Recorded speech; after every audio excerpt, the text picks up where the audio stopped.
Welcome everyone to episode number 8 of Welcome. another Hey. another Cars Channel podcast, and with me as always, Jason Andrews and Courtney Myers. What's up, guys? Hello, What's sir. up?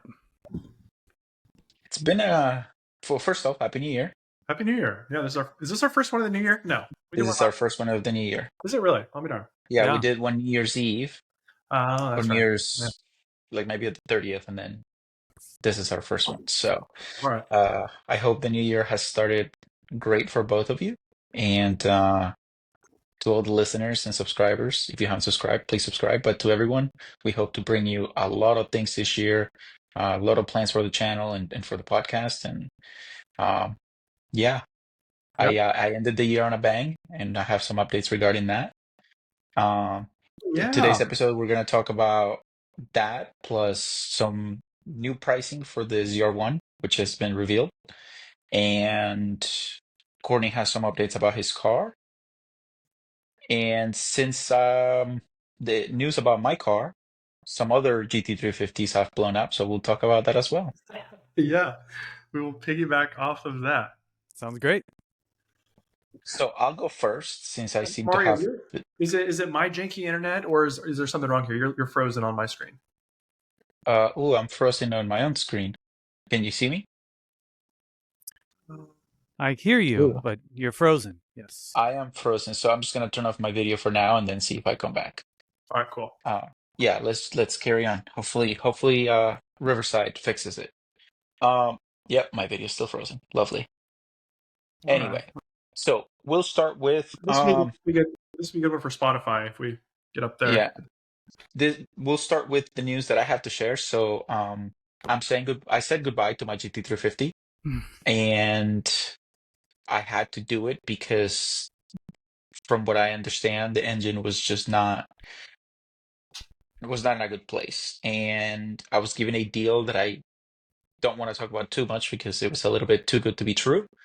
But I am now the proud owner of a 2024 CA Corvette Z51 package, and I drove it off the lot with 11 miles. The car has been fantastic. I have now 870 miles 2 weeks later. And so I've been doing a lot of driving, and the car's been a thrill to drive. So I'm sad about the GT350R. That car was incredible. I have during my ownership, it gave me so many thrills. I met both of you because of the car, and Yeah. that's not lost on me. But financially, it just didn't make sense to if I couldn't get it through the extended warranty. And by the sounds of it, it sounds like it would have been denied. I spoke to somebody who had purchased one from the same company as I did, and if I would have not tracked it, I guess they have like a very, very good investigative team, and they would have found that I tracked the car. Like I would have had to scrub so many things off the internet, and they would have used that to not cover the engine. And that's what they did to somebody who I know. It wasn't a GT350, but it was the same company with a different vehicle that was tracked. And they Yeah. were like, on this day, you did this and this and this, and they just found all these things off the internet. And they used that as their basis to not cover I want to talk. the I have some engine. thoughts on that. So yeah, exciting. So it started the year with something new, and uh, I haven't ordered a pair of New Balances yet, but it's in the Amazon shopping cart, and that's it. I mean, that's kind of the news for me. I plan on probably by next weekend be over the braking period for track. So the car has a 500-mile braking period for engine load, so it won't let you go above, I think it's 4,500 RPMs. But after that, um, you're supposed to put the car through paces, but not at full competition until 1,500, which I've been doing. Then I'm supposed to do some procedure to bed the pads for competition, and then the car is ready to go. Bit of a Sounds like quirk in my ownership. a bunch of Yeah, a shit. bit of a quirk in my first ownership. Like 4 days into ownership, I took it to the dealer because second gear is a little bit rough. And Jason has done some research, and I've done some research, and apparently that's pretty normal in these cars. Uh, they did a relearn to a transmission, and it feels the freaking same. So I wouldn't be surprised if in the future I have some transmission issues with the car. But Chevy does stand behind their track packages, and if it happens to blow up on track, they cover it. They covered my one elite Camaro when it broke, and yeah, all was well. So So you happy did end up getting 2025 the to me. thing refreshed. Yes, yes. I made an appointment. I got to the dealership and I said, hey, I just want somebody to go for a test drive with me. If I'm crazy, I'll be quiet and I'll be on my way. But if somebody feels what I feel, then I think something needs to be done. They're like, okay, no problem. They got a transmission tech to come out. We didn't make it 100 feet off the lot. Like we were driving towards the stop sign and I slowed down because there was cars and the car thumped into second gear. And he goes, yep, needs a relearn. And so we drove some more. He's like, I definitely feel it. Came back.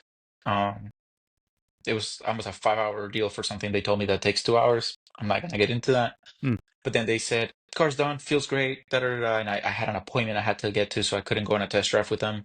Got in the car and same 100 feet, did it again. And I'm like, whatever. It's on the record. If it's an issue, I've complained about it. The car had 200 miles at the time when I first made my complaint. So I expect to drive it like I plan to drive it. And if something goes wrong, I'll deal with it then. So let's just rewind a little bit about the GT350R. So I think most people, when a motor blows, it's sort of the golden ticket, right? To put the new Voodoo motor. I'm surprised you didn't even want to try to run through the warranty situation.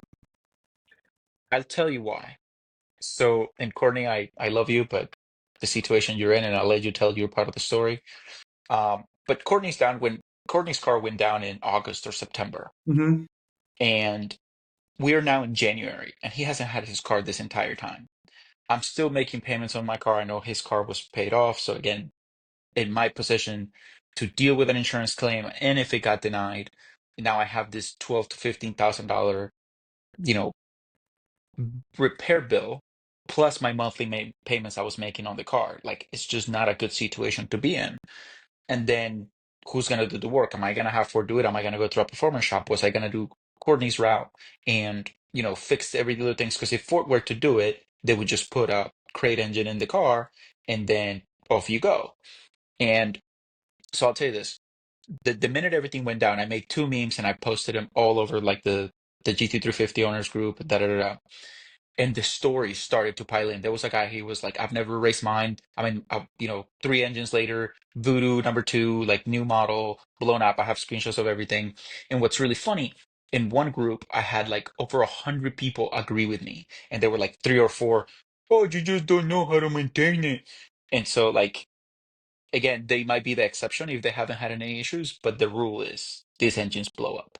So, let alone I go on and spend all the money to fix it if the warranty didn't get covered, if it blows up again, because I track my cars. Like I'm not gonna fix it to not drive it. And again, still making a hefty payment per month. Um, Mm-hmm. it just wasn't feasible for me. And again, I'm not saying that what Courtney did, obviously everybody's situation is different, but I don't have the means to let the car for 6 months and continue to pay on something that doesn't move. And that's Yeah. also a huge factor with the CA Corvette. I've been driving this car for 2 weeks every day, about 100 miles a day, because I've been there for like 8 or 9 days and I have 800 miles. And it's the most usable car. The GT350R was unusable on the street, at least for me. I have a terrible back, I have a terrible neck. And outside of getting in and out of the car, because the C8 is pretty low, so that's a bit weird. Outside of that, I've gone to Publix, I've gone to Costco, I've done all these things that with the GT350 was just never like could you do it? Yes, but it just wasn't comfortable. And now I have other cars, I have my M3, I have other cars that I can drive. But the point is, for something that I spend so much money on a monthly payment, now I have a vehicle that I can go to the track, be as fast or faster than the GT350R was, and I still get to enjoy it on the street. So Mm. it was just again, personal life. I've gone through a lot of things this year, and the fact that it happened like at the beginning of the year, I said, you know what? I'm going to start the year off with something new, just a new chapter. And I did it. So again, I do I regret it? No, but will I miss the car? Yes, because uh, it's just it's such an amazing car. It really was. Now, we'll talk about what happened to Anthony's car here in a second, but him and I were having a conversation yesterday, and I, he's like, I didn't drive mine like June through whatever. I drove mine all summer long. I was doing 8,000 RPMs when it was 100 degrees outside. I did Yeah. Sebring multiple times. I did the firm like 6 weekends in a row. So again, I'm not necessarily saying all Voodoos blow up because they're bad engines. I think all Voodoos blow up just because I think that there are certainly design flaws, but knowing those design flaws, I still got the most out of my car. Mhm. I bought the car not from Jason, but when Jason traded in with 7,000 miles, it was like 7,200 miles or somewhere in that neighborhood. And the car left my ownership at like 16,000 plus. So I did almost 9,000 miles of almost exclusively like track use. So it's pretty good. Like you gotta remember, I did a few cars and coffee, but I did track events like if not every weekend, every month. So from that perspective, um, I feel really good about it. I just think it was time for something new. And again, somebody pulled the pin from the grenade, and I didn't want to hold it in my hands when it blew up. I mean, it did blow up, but I'm saying like the overall experience. Did you get a refund for the warranty that you bought on the Shelby? So I called to cancel it. I had to go through Audio of Orlando, and they needed an odometer statement. So I got that, and I've sent that in, and it hasn't been processed, but I'm in the process of canceling. Yeah. Jason, to like, let's say mine was under warranty and mine wasn't a clapped out race car, and I didn't have a bent trunk from downforce.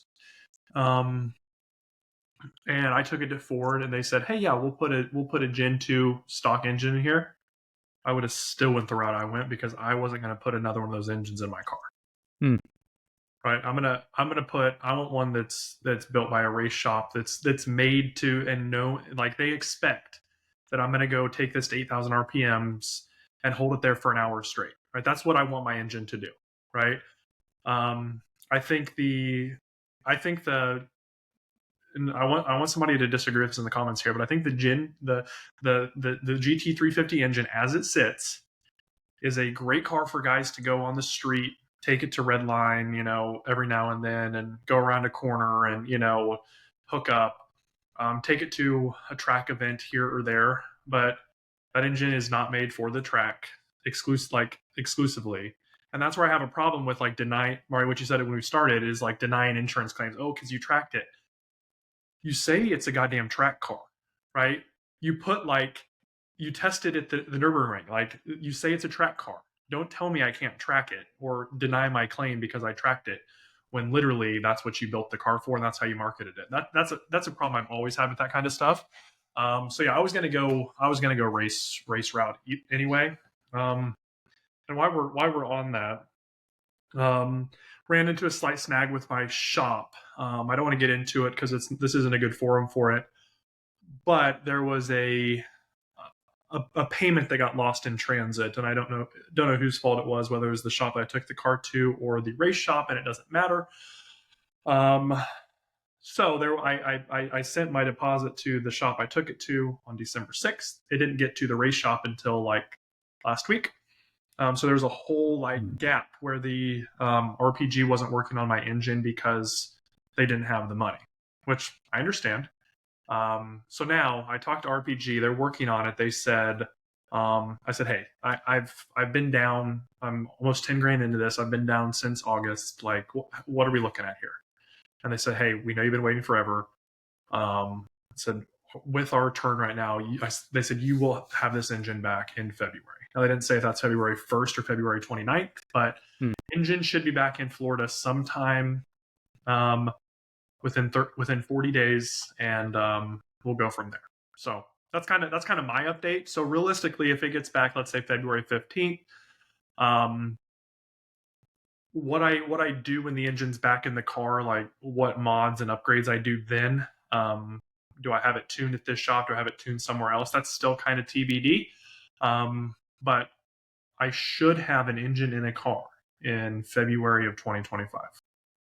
Yeah, it's coming up. So you're probably, I know you said you're thinking about doing things like headers and things like that. Are those already like here waiting for the motor to get back, or? No, so the only thing that I have waiting to put in is I have more front aero. I have a coilover conversion kit to stiffen up the suspension. Shout out to AJ Hartman hooking me up there. So suspension, I have a suspension upgrade. Yep, suspension upgrades,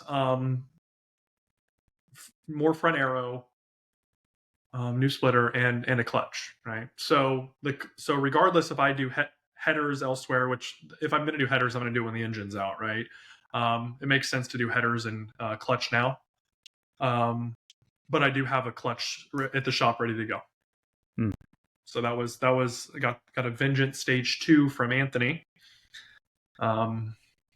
Who Anthony also joined the club. We can talk about this publicly now because he put a YouTube video out on it. He also is in the blown GT350 engine club, right? So there's three. So let me just stop you. Let me just stop you right there. No, yeah, you go ahead. This is your story to tell. You talked to him more recently than I did, but quite the little trio of blown cars we have here. I was just gonna say everyone in our immediate friends group has blown a Voodoo engine. So again, I was part of the Gen 1. Let's just Gen be 1. clear and Gen 1. we're not hating on Gen Ford. 1. Yeah. No. I'm just saying the Gen 1 I don't know Voodoo. anybody that's blown a Gen 2. So, but again, from that post that I'm telling you, and I will overlay the screenshots. There are people who have. Now, there's somebody's like, oh, if you do the cross plane, whatever. Like, again, that's not Ford's design. That's you fixing Ford's mistake. But again, we'll leave that out.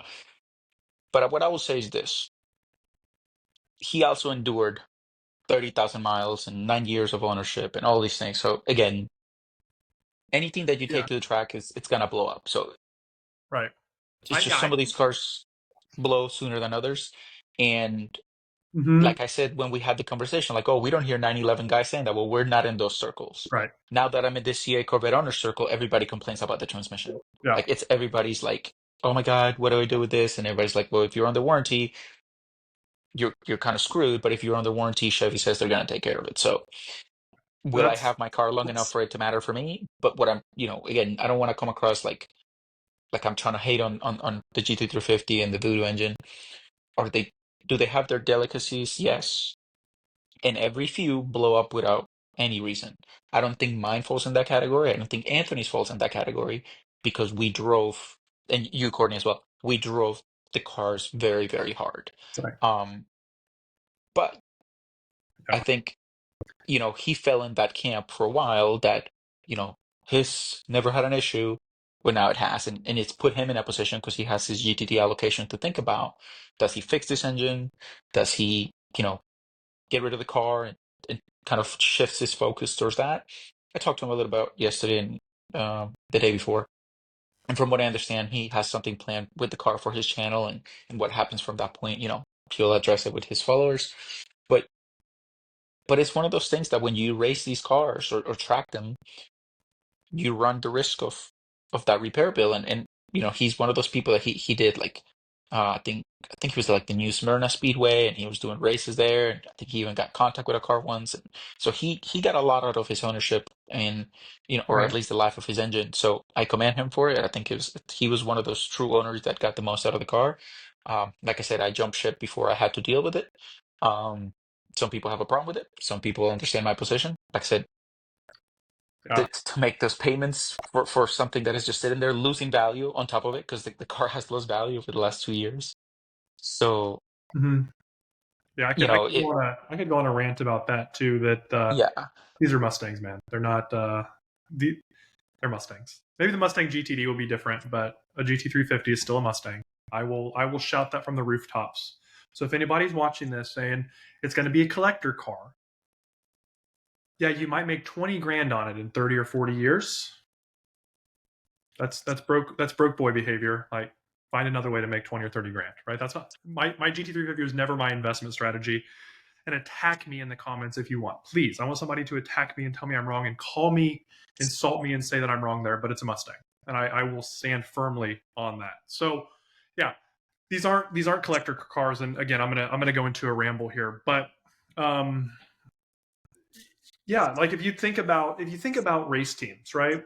We loosely know, I don't know Dean Martin. I don't have Dean Martin's phone number, and I'm not, I don't know the core guys, right? But I'm familiar enough with their race team, and they race GT4, Mustangs, right? And follow them on Instagram, and our buddy Kane is, good friends with them and all that stuff. But they're like, dropping in a new engines are here for the next race season, right? They're replacing engines every season. That's what race teams do. Like the Porsche race cars, like, you get Like you'll see GT3 Cup cars for sale like right before the engine is due. You're like, why is that so cheap? Yeah, because you're going to have to go put a new engine in it, right? So if we're racing these cars, no matter what car it is, you're going to have to replace an engine at some point. I think if you're really tracking these hard and doing as many events, Mario, as you were doing, or running it as hard as I run it, or running as much as Anthony ran it, like you have to expect that an engine is going to be a consumable at some point in this sport. Um, it's just I think what soils it for us on the GT350 crowd is like there are a lot of guys who aren't racing them as hard as we are. That it turned into a consumable. So I think it's easy to fall into that narrative, but um, yeah, that's my spiel. Yeah, I tend to agree. Definitely, the Shelby is just a Mustang. But I mean, we're not oblivious to production numbers. I mean, from the start of the GT350 to the end of it, 5-year run, they only made 3,500 GT350Rs. Period. 3,500. I mean, since the C8's been out, they've made over 100,000. So we're not talking apples to apples as far as depreciation. There is a bottom for the GT350R, and it's much higher than a normal Mustang. But Sure. You're not going to be selling your Gen 1 Voodoo R for 90 grand. Right. Unless But he had like 0 miles, but yeah, I don't think you're going to be buying a GT350R in 2 years for 30 grand either. I think we're sort of close to the bottom here. Yeah, I agree with that. so I'll tell you this. Before mine had issues, I shopped it around quite a bit. Not not to sell. I just wanted to know what is the market doing with these cars.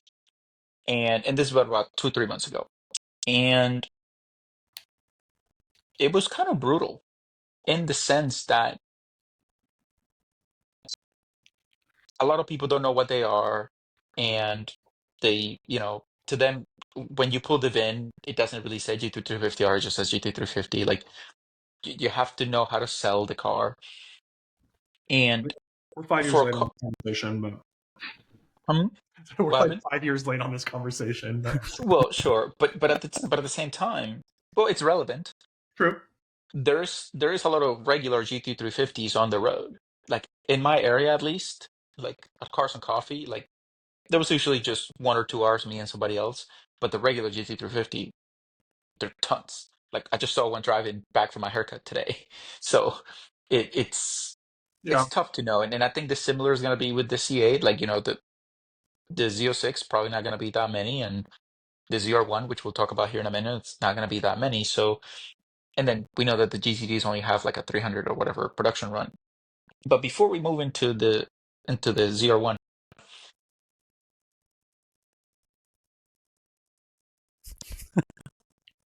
We're ready. The suspense, Mario, the suspense.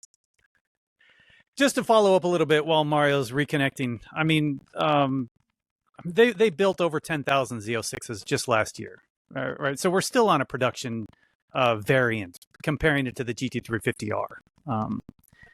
And I don't know. I don't really see that many driving around. Yeah. Yeah. No. Exactly. Like when Mario, you said you saw GT350s. I see a couple GT350s every now and then, but I don't remember the last time I saw a GT350R on the street. Me neither. Me neither. I saw a new Z06 at Starbucks today. You know, I mean, there's a lot of those running around. A lot more in comparison. yeah.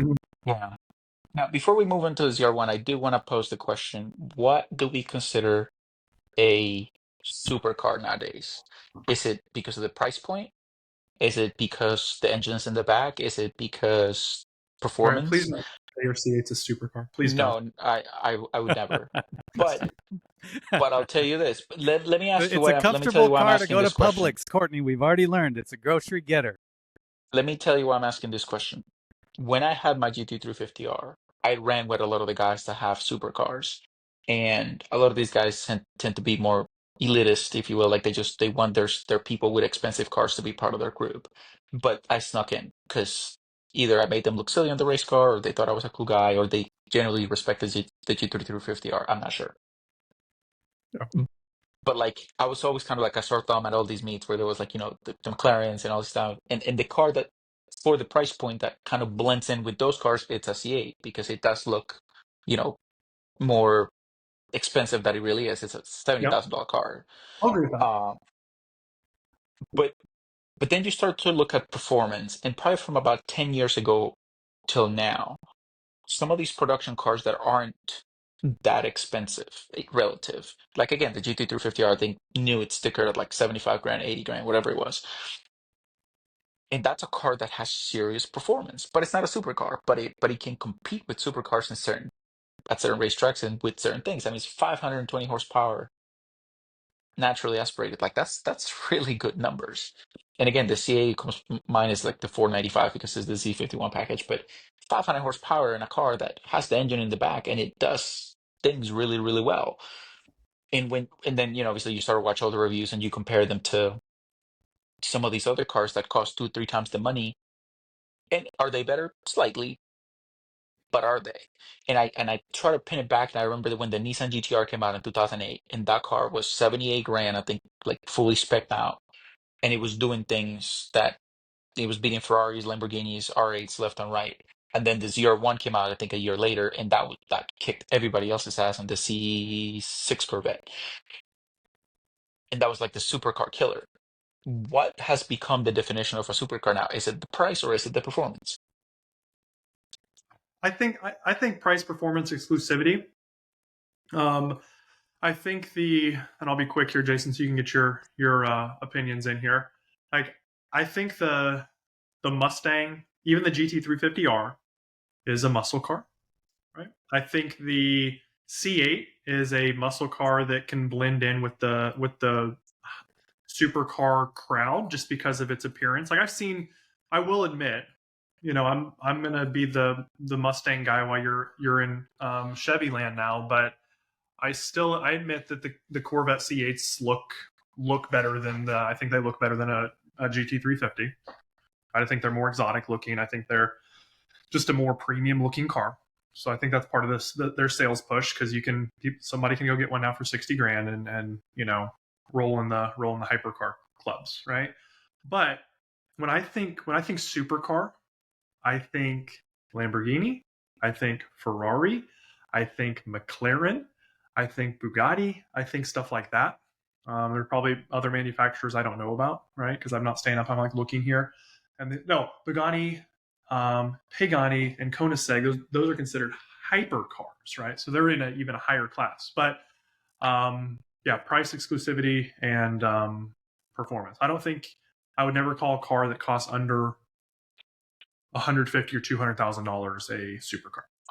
In my So opinion, is an Audi R8 a supercar? The R8 sticker at 120. don't hit me with facts. I want to spew opinions only on Mario. And you can pick up a 600 LT McLaren right now for 130 grand. So again, is it the price? Is it the name? Is it where the engine goes? Is it the wedge shape? What is it? And it wouldn't be exclusivity because there's hundreds of thousands of Huracans out there. So like, Yeah, but it's a supercar, but it's the same engine as an Audi R8. Let's yeah. just come back to these facts, not hundreds of thousands of hurricanes. Let me. I have Fact Google. checking. I have Google. I am It's right definitely not 100,000, Mario. here. How many Lamborghini Huracans are there? Lamborghini has produced 14,000 Huracans ever. Okay, well, I was only off by like 75,000, okay? Or 85,000. Can't even get that right. Yeah. But still, 14,000 is a lot. Like again, GTD is gonna be 300 cars. Yeah, That's what they say. That's what they say. But yeah. But so again, I'm not saying I see it as a supercar. I don't think so. I think it's a muscle car that has the engine in the back that has some supercar performance. But I think as that performance gap has been, shortened between again like a GT350, GT350R, the Camaro, the 1LE, ZL1 or whatever it was, and then some of these cars, like again, we were Courtney and I, and I'm sure Jason, in your time with the ownership of the GT350, you were on track with some cars that were like 4 times the price, and you would like spank them, and it's like, but if I'm spanking a supercar with my non-supercar, does that make my non-supercar a supercar? Like that it, makes you better. yeah, maybe, but again, the performance is not much there, so it's Yeah, I mean, definitely but something to consider. how many times have we seen guys at like the firm and even bigger tracks? Like I remember John and I love Roebling Road Raceway. I don't know that either of you guys have been there, but um, like at the PCA event last year we went to it at Roebling. There were like these two race car Lambos, right? They were I don't know what model they were, but like I was passing them on every single lap.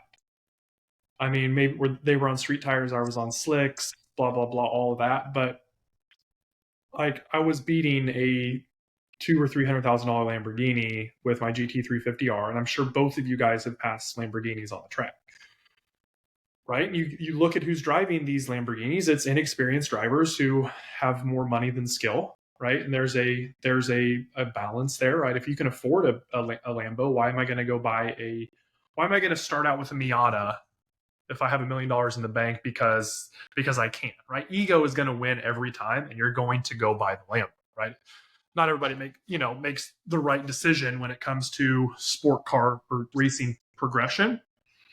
So now in a capable driver with a capable driver, that Lamborghini should be whooping my ass, right? We have But should it? yes, Yes. like Mm. we have you guys seen like I don't want to publicly shame anybody, but there is a GT4 that we've seen around and running slow. Edit this out. He's gonna watch this and call me out. But like there have been Porsches like 911 GT3, GT3 RSs, GT4 RSs that have ran like 125s at the firm. Right? Is the firm like the ultimate world test track? No. But if Mario, you're running a 116, Jason, you're running 116, 17, 18, 19, whatever, still sub 120. I'm running 115, 114, right? Is that because we have a supreme automobile in the GT350R? I just think we're better drivers than those guys, plain and simple. So Yeah, I agree. before we move on to this is going to be a great segue for are we going to consider the ZR1 a supercar? Because he just said if it's under 200 grand, it's not a supercar, and we have the numbers here of what a ZR1 is going to cost, obviously without markups and stuff like that.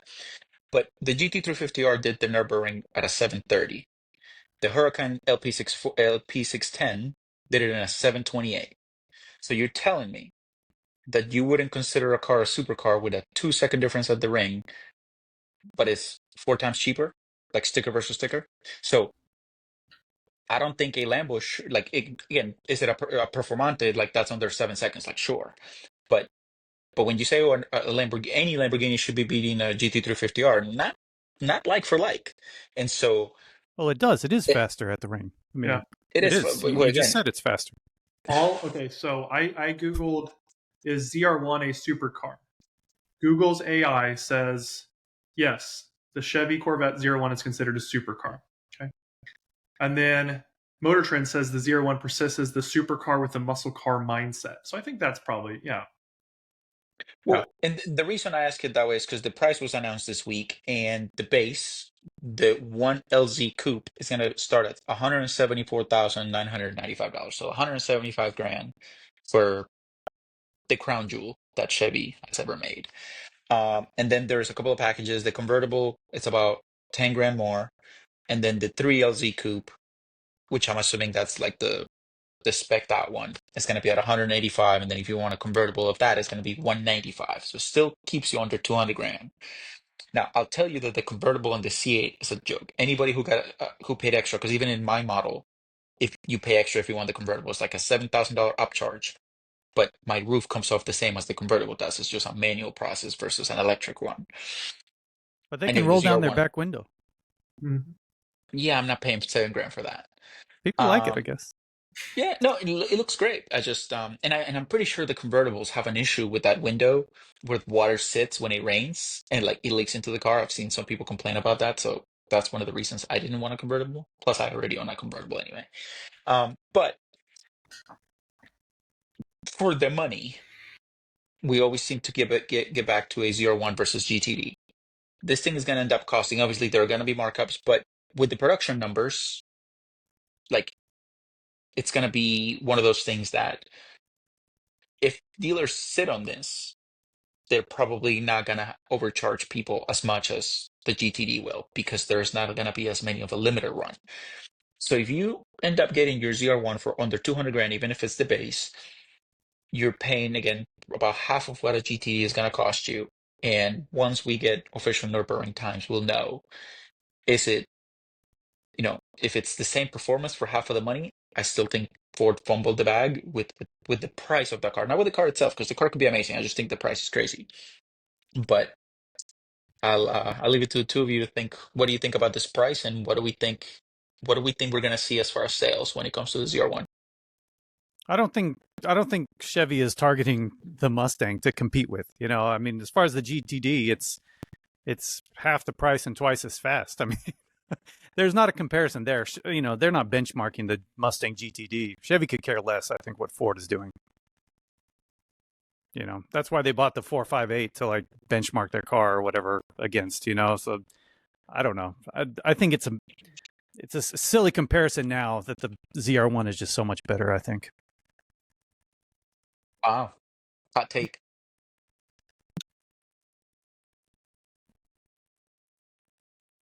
Yeah. Courtney? Yeah, he's processing that.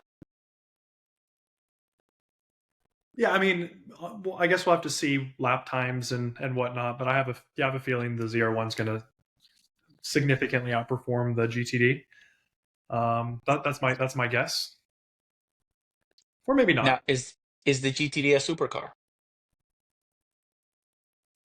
I would put the GTD in the supercar category. No. I mean, if you can get the same interior trim when you rent a car at Hertz, it's not a supercar.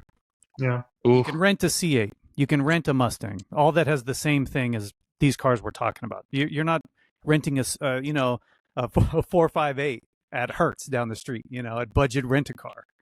But you get the same infotainment system as the GT350R as the car you pay $29 a day to rent. That takes it out of the supercar territory for me. Yeah. No, I don't have a Side strong note, I disagreement. think we need to continue these on a Sunday because Jason is very spicy on a Sunday. He has all the hot takes today. I'm telling you, we get everybody at 9 p.m. We're all tired and had a right. Jason and I have been wrangling kids all day. I mean, Mario, you too, but you're a little older, so maybe less wrangling. I don't know. I'm down for Sunday afternoon. Yeah. I believe it's worse, but just let me believe that we have it bad. All right. I'm not hating on either of these cars. They're faster than mine. Are they arguably cooler? Who knows? But that's relative. Now, one thing I before we leave the Mustang corner and the Mustang versus whatever, there was also another article by Motor One that Mustang had the worst sales in its history. Yeah, I saw that. And the Mach-E outsold the regular Mustang, which I thought it was unreal. And now that there is no Camaro, there is no Charger, there's no Challenger, you could only buy a Mustang if you wanted one of these cars, and it sold worse than it ever had. Is that because of the trend of where we're going as an automotive, with automotive in our society? Or is the Mustang, the regular, I'm not talking about the special ones, like the Dark Horse and any of those, just the Mustang as a pony car is what it is. Is it not exciting enough that the people who couldn't buy anything else chose to not buy anything else or buy its electric counterpart, which is, in my opinion, not a good looking car. I've never driven one. I've never been in one, but from just the outside, I think it looks hideous. Take it away. Yeah, I don't know. I mean, if you compare it with sports cars or whatever from around the world, I mean, the Mustang is still performing like pretty well. Like, right, last year, they only sold like 6,000 Supras or something like that. I would put the Mustang in that category. So the Mustang sold 45,000 units last year. So it was like 44,000, but the Supra starts at like 50 grand. The Supra starts at 50 grand. The Mustang starts at like 29. So it's not even a good comparison. The enthusiasts aren't buying the V6 garbage. I mean, you're paying 40, 50 grand for a Mustang. I agree with that. So I don't know. So relatively, they're still performing pretty well in that market. I don't know. They didn't really do that much of a refresh with the S650 to like drive Mustang sales that much.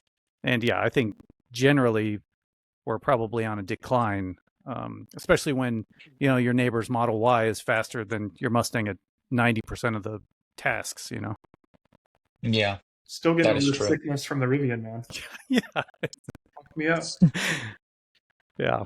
Tell me about that because I have yet to be in a Rivian, and from what I hear, you guys had a little bro date and went out in the car, and how Oh was yeah, that? that was since we recorded after that, didn't we? Or no? That day, I think we recorded. Yeah, Okay. maybe, or Maybe the we We day did. recorded before. earlier in the day. Okay. Yeah. Maybe. Yeah. Exactly. So no, I'm buying Jason's sim rig so I can you know practice up and be able to keep beating those Lambos. And I went there to check it out, discuss logistics, blah blah blah. And while I was there, we were checking out each other's cars, and he was admiring the elegance and comfort of my Audi That's right. S5. Yeah, very nice car. Very nice car. Telling you, the rim set it off. Yeah. But I was poking around his Rivian just because I've never seen one. I have a client of mine who has a Rivian. I end up talking about a Rivian probably once a month with this other guy, and just poking around. Jason's like, have you ever driven one before? I'm like, no. He's like, do you want to? I'm like, yes. And I don't know. I don't think I even took it to the limit. We didn't have it in sports mode, like nothing. Just I don't know. I felt any G forces like that before, and I like kind of got a little nauseous from the Rivian truck in regular mode at 70% throttle. So and probably was it the G force that was like mind bending? Yes, but also I wasn't expecting it. I think as part of the shock to my system. I was not braced for that sort of G, and I was like, whoa, shit! And it's there. It's fast. Do I want one? No, because I still do like the rumble of a twin turbo V8 SUV. But if I ever do go electric, which someday the government will probably make me, I'll be looking at something like that. That was a lot of fun. Very cool. Yeah, someday an electric car company is going to figure out how to make one light, and then it's going to be game over, I think, for normal cars. It's just, they're heavy. Yeah, and the depleting of the battery and their performance is still a long ways to go. Yeah. But once they figure out those two things, which I believe they will, unless hydrogen becomes more popular before that. I mean, the first computers were in, took up the size of a room, so Yeah, they probably already have all this crap figured out. They're just slow rolling it. slowly rolling it out to make us pay more to get it. Yeah. 100%. Yeah, the depreciation on EVs is crazy, but again, I had nothing but fun with my Model 3. I only got out of it because of the depreciation, but and believe it or not, that move led me to the C8. Now, before we wrap, guys, I have a cool story when it comes to my C8. So I mentioned earlier in the podcast that I had an allocation for an early one when they were first um, announced. I had bought a couple of cars at at my local Chevy dealer at the time, and I had bought my mom's Cadillac, and I had bought my Chevy Bolt and my Camaro. So I had three cars, and it was good enough that um, they allowed me an allocation. They called me. Oh wow. They're they're like, can you? Because like it was when it was hot, it was new, and I wasn't ready financially, so I said, can you just bump me down the line a little bit? And then COVID happened, then they called me, Mhm. then they tried to charge me 10 grand of MSRP, so I canceled. Right. But at the Rolex of that year in 2020, I met the project manager for the CA Corvette. His name is Harlan Charles. And he was nice enough to sit around with me. We talked about the car. He explained some things about their design process, da da da. Took a couple of pictures with them, and I told him, when I get mine, I'll shoot you a picture and on LinkedIn. I told him. Again, shortly after I canceled mine, whatever. So I got my car now, and I ended up paying almost 10,000 on their MSRP, which, you know, Yeah. happy about that. Yeah, you But did good on that. and then it occurred to me at like 11 p.m. at night, like the day I got the car, and I sent him a picture of him and I said, "Hey man, you may not remember, we met at the Rolex." And I sent him the picture of the car, and he wrote me back, and he was very, very happy for me. He's like, "Better late than never." said some words about the dealerships that were overcharging him. He says that, corporate can't really do anything, da da da. Da. But Mhm. full circle, and he was nice enough to reply to my message. I'm sure people at the top level of these companies get hundreds of messages, if not thousands. But he remembered me, and we had a conversation on LinkedIn. And like he wrote me back at like 5 a.m. that day, like the day after, and we talked for a Nice, little while. So very very nice of him. nice. Yeah, the car community in general, I think, is pretty nice. Yeah, I agree. I can't wait to. You're gonna let me drive your car, right, Mario? Yeah, of course. And Jason asked, like, once it's broken in, he wants to do a full review of the car. Of course, we can have some fun with that. That's right. I think at this rate, with the amount of miles you're putting on it, it'll be maybe summer, you think, Mario, before it's ready? I Yeah. think So 4:30 p.m. today. quick plug for the race team. Zach got the new engine in the BRZ, and we're doing a track day potentially this Saturday. My goal is to have 1,500 in by Saturday, so that when I get to the firm, I can Okay. see what the car can do What This is Saturday? This Saturday? this Saturday. Yeah, I think we could figure something out. So we're gonna go do a shakedown on the race car and maybe a shakedown on the C8. Yeah. Cool. I need to install. I was gonna install my Garmin, but I forgot it has the PDR, so I want to try that out as well. I'll do both Oh just yeah, to see how they compare. the integrated inlay thing. I've always seen videos like on YouTube of like laps. Like what's your friend Kerry, the guy? Yep. Yeah, like I watched him doing laps at the firm, and I'm like, wow, that's quick. But then I see like this cool like overlay, and I didn't know that was a Chevy thing until a while ago. Yeah. Yeah. Good stuff. All right, dudes, we had a good stopping point. Is this it? Yeah, I think that will do it for episode number 8.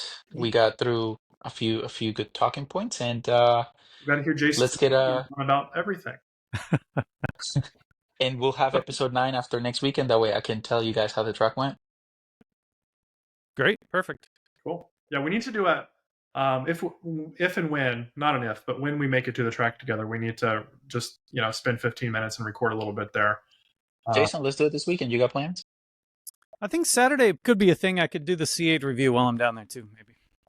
Let's we do can, it we can set up a table and chairs and set up a little mini in the garage. in the garage. And the weather's not gonna be terrible, so it'll be okay. All right. Yeah. Awesome. On trackside episode. Let's Lock it in. loosely pencil that in. That's right. Yeah. Awesome. Cool. Well, thank you everybody. Thank you everybody for listening. Please subscribe. It really helps. And see you guys in episode 9. Bye-bye. Cheers. Peace.